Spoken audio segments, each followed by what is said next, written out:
barely change it at a finger snap, and we don't want to miss anything. Hey human, let me introduce you to Piyush Malik, a global leader that has been working in the tech world for more than 30 years, working in Fortune 500 organizations across multiple industries and spanning 4 different continents.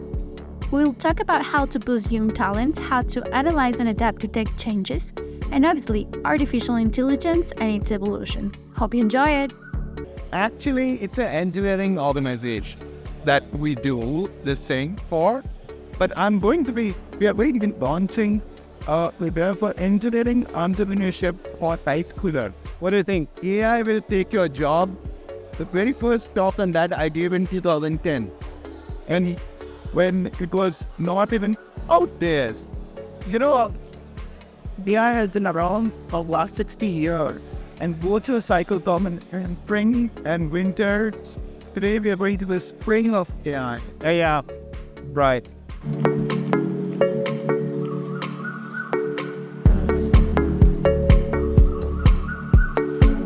Juego de Humanos, la historia detrás del personaje. Hola guys, hello.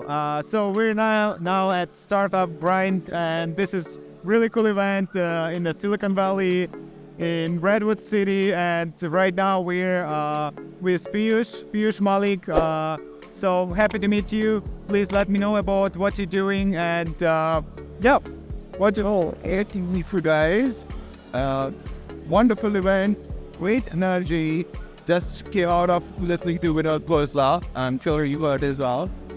So my name is Piyush Malik. I have been in Silicon Valley for the past 27 years. Currently, I serve as the Chief Digital Officer and Chief Transformation Officer for Analytic Solutions. But I also advise a number of startups, and I do a lot of non-profit work. The major portion is with American Society of Engineers of Indian origin, where we have a lot of programs for mentoring, for universities, for high schools, scholarships for... yeah, that's great. And we aim to build the next generation of scientists and engineers and technologists. Wow, that's impressive. Passion. Wow. I spend my evenings and weekends. And these events like these are very energizing, where I get to meet entrepreneurs like yourselves. And I've been in the entrepreneurship ecosystem for the last 7 years, after 25 years of corporate life with IBM, Pricewaterhouse Google before that, and with Google, and Google Premier Partner, and now with Analytic. So that's what. Great. Sounds really cool. So basically, am I like an entrepreneur? Can I like apply for a program, or how do you do that? Like for all the entrepreneurs? Actually, it's an engineering organization that we do this thing for. But we are going to be launching prepare for engineering entrepreneurship for high schooler. Oh wow. The goal is to catch them down. And Yeah. the reason why I say we are to look for a prosperous future, you have to invest in your youth. Yes. 100%. Thing. So, yes, some of you may consider me as a dinosaur, as an old guy.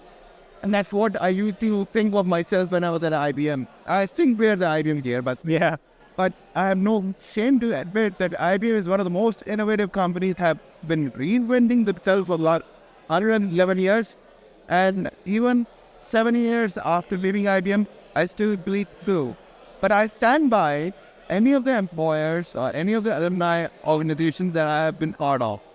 Or more importantly, in Silicon Valley, having lived there almost 30 years, I've seen generation upon generation. I've seen the internet evolve. I've seen evolve. Now I'm seeing AI evolve. And when AI came out first, a lot of people think that AI is new with generative AI and ChatGPT. Yeah, of course. Do you remember I've been watching? I haven't been watching, but like earlier this time, like a couple of months ago, like I heard about ChatGPT like for the first time. That was in November. But November 2011, I've been watching the human champions in the game of Jeopardy. And a few years later, AlphaGo, Google computer beat the human champions of AlphaGo.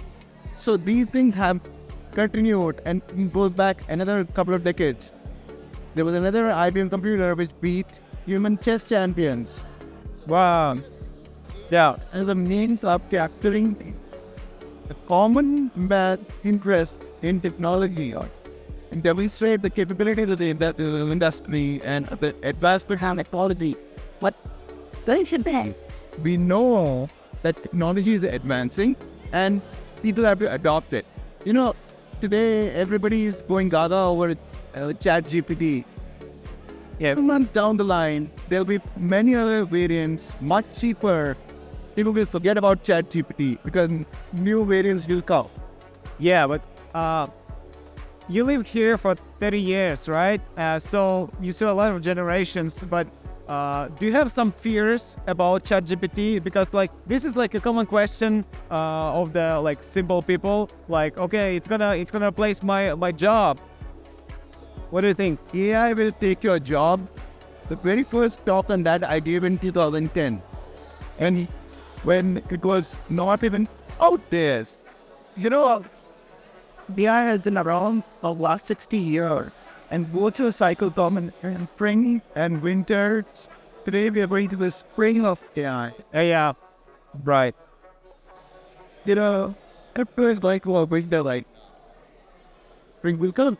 Yes, eventually. Natural succession. So these cycles will come. What we as human beings have to do is to determine how we will adapt it, how we will adopt it, and how we will change our lifestyle to integrate it in our life. Yes. That is the message. All youngsters might know a lot, and including experienced folks like us, we would learn what are the best prompts, how do we do the prompt engineering, what kind of questions we ask. So, you know, I have a t-shirt that says, ask better questions. Yeah. I got that at American Institute of Management in 2008. I spoke at that conference and I used that when I launched my podcast for the first time 3 months back in January this year. I wore that t-shirt from 2008. 2008 was a downturn of economy in the US. Yeah. And in the world also. And the quality of questions we ask is the quality of answer we get. Yes. Quality of fees. So we've got to ask better questions to ChatGPT, better answers will come. Yeah, same to human. Like if you want to give a task to your employee, you have to write it down like correctly, because if you write it like wrong, you will not be understand it. And so the quality of work. So, you know, the message has to be to the young entrepreneurs, to young students who are just getting into it. Let's not fear technology. Yeah. Fear technology, when automobiles first came, early 1900s, Yeah. what was happening when there's not enough horses, they're not enough roads, and the horses will create mess on the road. Yeah. That's the same, right? These things are all very clear. And that's what we are at the crispest of technology with AI. And today we are talking much about AI. We're talking about quantum. Quantum technologies are going to disrupt. Yeah. So, it's the mindset we've got to develop. It's the scientific thinking methodology that we've got to ingrain in ourselves. And that's the message I go when I go and talk to students in colleges and schools. And when I talk to young entrepreneurs, that's what I... Now, I've been, 25 years in corporate. All right. A failed entrepreneur, one successful exit at a startup, and now on to my third startup. All right. Have seen with 5 other startups that I advised that everybody goes through fears. Those fears have to be tackled in the positive manner. Right. I feel the same. Yeah. So you just have to take it, manage it, and use it, and it's gonna make their life easier. Yeah, but not afraid of it. Yep. Great meeting. Great to meet you too. Yeah. All right. Thank you.